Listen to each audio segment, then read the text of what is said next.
गुरुभ्यो नमः। ओम पूज्याय राघवेन्द्राय सत्यधर्मरताय च भजतां कल्पवृक्षाय नमतां ಕಾಮಧೇನವೇ. ಸಮಸ್ತ ಶ್ರೀ ಸರಳ ಪರಿಹಾರ ಜ್ಯೋತಿಷಾಲಯ ಸಜ್ಜನರೆಲ್ಲರಿಗೂ ಈ ನಿಮ್ಮ ರಾಘವೇಂದ್ರ ಹರಿತ ಗುರುಜಿ ಮಾಡುವ ನಮಸ್ಕಾರಗಳು.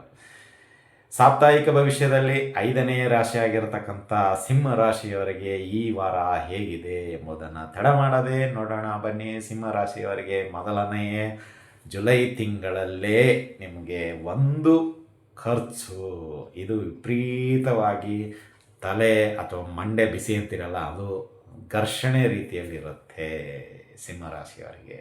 ಏಕೆಂದರೆ ಬರ್ತಕ್ಕಂಥ ಆದಾಯ ಎಲ್ಲೋ ಕಟ್ಟಾಗಿಬಿಟ್ಟಿರುತ್ತೆ, ಅಥವಾ ಕೊಡ್ತಕ್ಕಂಥವ್ರು ಹಣ ಸಮಯಕ್ಕೆ ಕೊಡದೇ ಇರೋವಂಥದ್ದಾಗ್ಬೋದು, ಅಥವಾ ನೀವು ಪ್ರಯತ್ನ ಮಾಡಿರತಕ್ಕಂಥ ಕೆಲಸ ಅರ್ಧಕ್ಕೆ ನಿಂತು ಹೋಗ್ಬೋದು.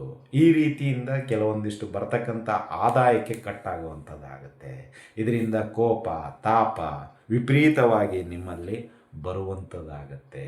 ಒಂದು ರೀತಿ ಈ ವಾರ ತುಂಬ ಹಠವಾದಿಗಳಾಗಿಬಿಡ್ತೀರಾ, ಯಾವುದಕ್ಕೂ ಯಾರ ಮಾತನ್ನು ಕೇಳಲಾರದಂತಹ ಮನಸ್ಥಿತಿಗೆ ಬಂದ್ಬಿಡ್ತೀರಾ.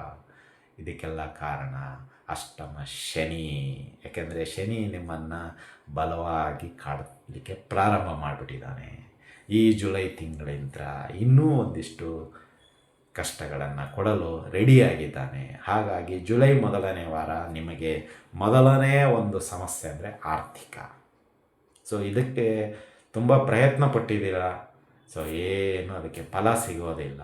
ಸೊ ಇದರಿಂದ ಸ್ವಲ್ಪ ಮನಸ್ಸು ಬೇಜಾರಾಗುವಂಥದ್ದಾಗತ್ತೆ. ಆ ಒಂದು ಬೇಜಾರಿನಲ್ಲಿ ಕೋಪದ ವೇಗ ಅಂತೀವಲ್ಲ, ಅದು ಜಾಸ್ತಿ ಆಗಿಬಿಡುತ್ತೆ.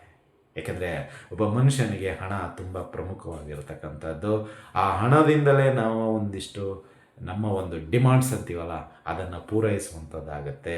ಅದು ಎಲ್ಲಾದರೂ ಒಂದು ಕಡೆ ಸ್ಟ್ರಕ್ ಆಗಿಬಿಡ್ತು ಅಂದರೆ ನಮ್ಮ ಡಿಮಾಂಡ್ಸು ಕೂಡ ಸೈಡಿಗೆ ಹೋಗ್ಬಿಡುತ್ತೆ.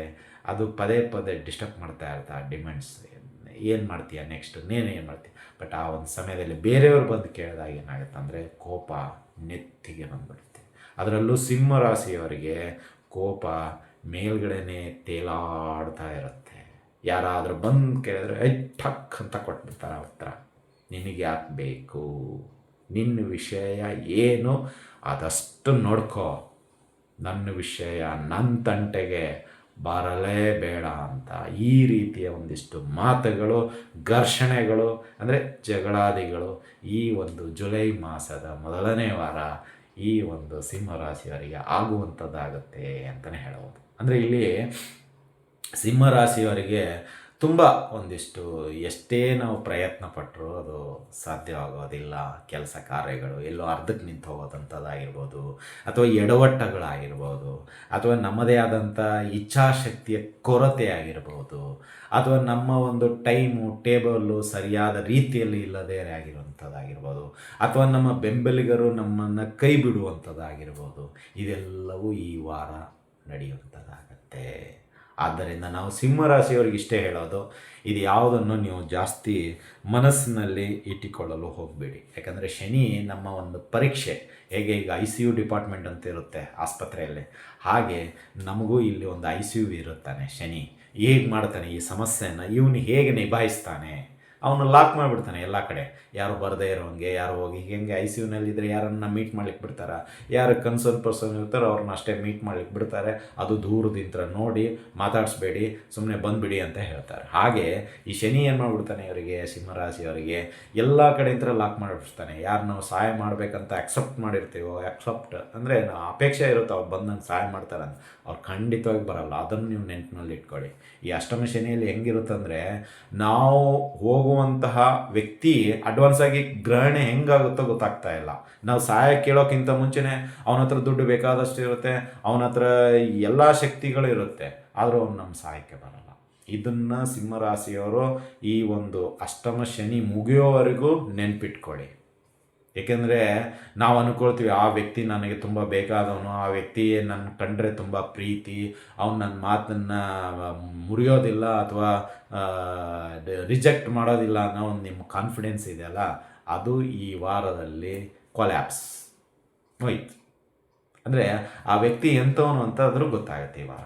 ಅದನ್ನೇ ಶನಿ ಮಾಡೋದು ನಿಮಗೆ. ಅಂದರೆ ನೀವು ಎಲ್ಲ ಬೆಕ್ಕು ಕದ್ದು ಮುಚ್ಚಿ ಹಾಲು ಕುಡಿದಿರೋದು ಗೊತ್ತಾಗೋದಿಲ್ಲ ಅಂತ ತಿಳ್ಕೊಂಡಿರುತ್ತೆ. ಆ ರೀತಿಯಲ್ಲಿ ಶನಿ ನಿಮಗೆ ಕಣ್ಣು ತರಿಸ್ತಾನೆ. ನೋಡು ನಿನ್ನ ಕ್ಯಾಂಡಿಡೇಟು, ನೀನು ನಂಬಿರತಕ್ಕಂಥ ವ್ಯಕ್ತಿ ಹೇಗಿದ್ದಾನೆ ನೋಡು ಅಂತ ಶನಿ ನಿಮಗೆ ತೋರಿಸ್ತಾನೆ ಆ ರೂಪ.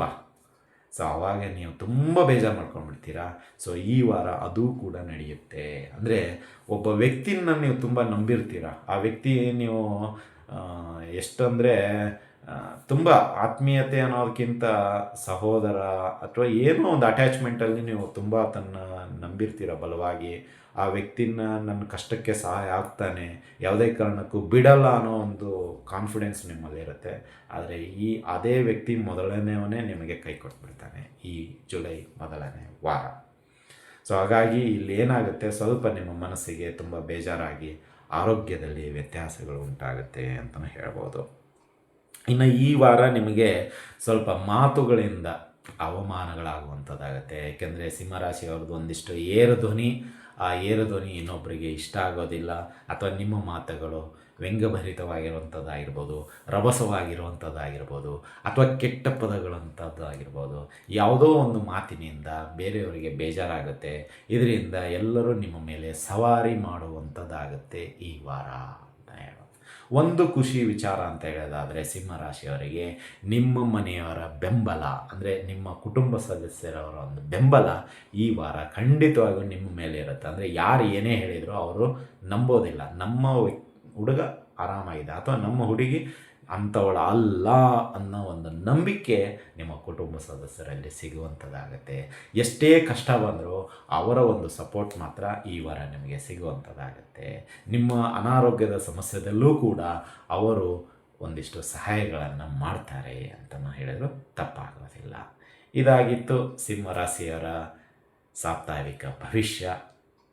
ಇನ್ನು ಪರಿಹಾರಗಳ ವಿಷಯಕ್ಕೆ ಬರೋದಾದರೆ, ನೀವು ಈ ವಾರ ಶನಿ ದೇವರನ್ನು ಬಿಡಲೇಬೇಡಿ. ನಾನು ಅದೇ ಹೇಳ್ತಿದ್ದೀನಲ್ಲ, ಅಷ್ಟಮ ಶನಿ ಹೇಗಿರುತ್ತಂದರೆ ಈ ಚಟ್ನಿ ರುಬ್ಬದಂಗೆ ರುಬ್ತಾ ಇರ್ತಾರೆ. ಎಲ್ಲರೂ ಬರೋರು ಆಡಿಸೋರು ಹೋಗ್ಬಿಡೋರು, ಎಲ್ಲರೂ ಬರೋರು ಹಿಂಗೆ ಆಡಿಸೋರು ಹೋಗ್ಬಿಡೋರು. ಹೇಗೆ ಚಟ್ನಿ ಹಿಂದಿನ ಕಾಲದಲ್ಲಿ ಈ ಒಂದು ಒರಳು ಕಲ್ಲು ಅಂತೀವಿ, ಅದರಲ್ಲಿ ತುಂಬ್ತಾ ಇದ್ರು. ಈ ರೈತರು ಹಳ್ಳಿ ಕಡೆಯಲ್ಲೆಲ್ಲ ನೋಡಿರ್ತೀರ, ಅಕ್ಕಿ ಆದ್ರೂ ಅವರು ಈಗಾದರೆ ಎಲ್ಲ ಕಡೆ ಮಷಿನ್ ಬಂದಿದೆ. ಆವಾಗೆಲ್ಲ ಇರಲಿಲ್ಲ, ಮನೆಯಲ್ಲೇ ರುಬ್ಬುತ್ತಾ ಇದ್ದರು. ಅಥವಾ ಅದನ್ನು ಈಗ ಇದು ಆ ರೀತಿಯಲ್ಲಿ ಬರೋರೆಲ್ಲ ನಿಮ್ಮ ವಿಷಯಗಳನ್ನೇ ಚರ್ಚೆಗೆ ತಗೋತಾರೆ. ಅವರು ತಮ್ಮ ವೈಯಕ್ತಿಕ ತಮ್ಮ ಎಲೆಯಲ್ಲಿ ಕತ್ತೆ ಬಿದ್ದಿದೆ ಅದನ್ನು ನೋಡಲ್ಲ ಅವರು, ನಮ್ಮ ಎಲೆಯಲ್ಲಿ ನೊಣ ಬಿದ್ದಿರೋದನ್ನು ಜಾಡಿಸ್ಲಿಕ್ಕೆ ಬರ್ತಾರೆ. ಅವ್ರದ್ದು ನಮ್ಗಿಂತ ದುರ್ಗತಿ ಇದೆ ಅಥವಾ ದುರ್ಲಭ ಇದೆ, ಅದ್ರ ಬಗ್ಗೆ ಅವರೇನು ಮಾತಾಡಲ್ಲ. ನಮ್ಮ ವಿಷಯನೇ ತೊಗೊಳ್ತಾರೆ ಫಸ್ಟಿಗೆ. ಅದು ಏನು ಹೈಲೈಟ್ ಮಾಡಿ, ಏನಮ್ಮ ನಿನ್ನ ಮಗ ಹಿಂಗೆ ಮಾಡಿಬಿಟ್ಟ, ಏನು ನಿನ್ನ ಬುದ್ಧಿ ಹೇಳಿಕೆ ಆಗೋದಿಲ್ವಾ ಅಂತ. ಅಂದರೆ ಅವನ ಮಗ ಇನ್ನೂ 420 ಇರ್ತಾನೆ. ಆ ವಿಷಯ ಇಲ್ಲಿ ಬೇಡ. ಹೀಗಾಗಿ ನಾವು ಸಿಂಹರಾಶಿಯವರಿಗೆ ಇಷ್ಟೇ ಹೇಳೋದು, ಸ್ವಲ್ಪ ಸಮಾಧಾನ ಆಗಿರಿ. ದೇವರು ಒಂದಿಷ್ಟು ಅವಕಾಶಗಳು ಖಂಡಿತವಾಗಿ ಕೊಡ್ತಾನೆ.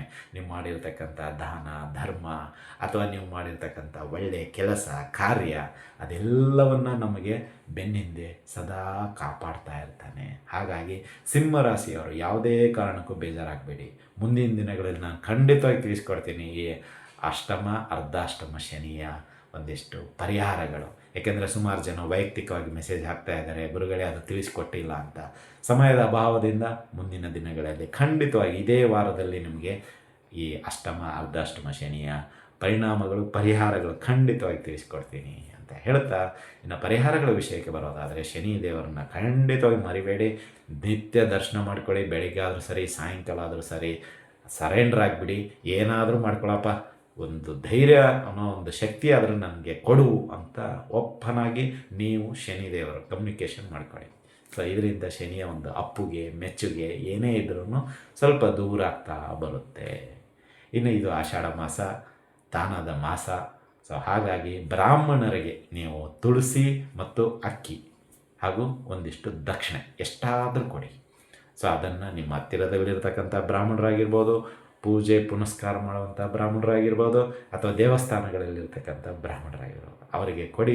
ಇದರಿಂದ ನಿಮಗೆ ಅನೇಕ ಪುಣ್ಯಗಳು ಪ್ರಾಪ್ತಿಯಾಗುತ್ತೆ ಹಾಗೂ ನಿಮ್ಮ ಕಷ್ಟಗಳು ದೂರವಾಗುತ್ತೆ ಅಂತಲೇ ಹೇಳ್ಬೋದು. ಇದಾಗಿತ್ತು ಸಿಂಹರಾಶಿಯವರ ಸಾಪ್ತಾಹಿಕ ಭವಿಷ್ಯ.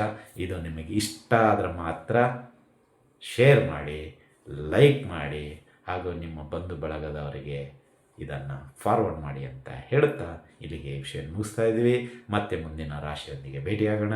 ಅಲ್ಲಿವರೆಗೂ ಶುಭಮಸ್ತು, ಶುಭಂ ಭೂಯಾತ್, ಸರ್ವೇ ಜನಃ ಸುಖಿನೋ ಭವಂತು.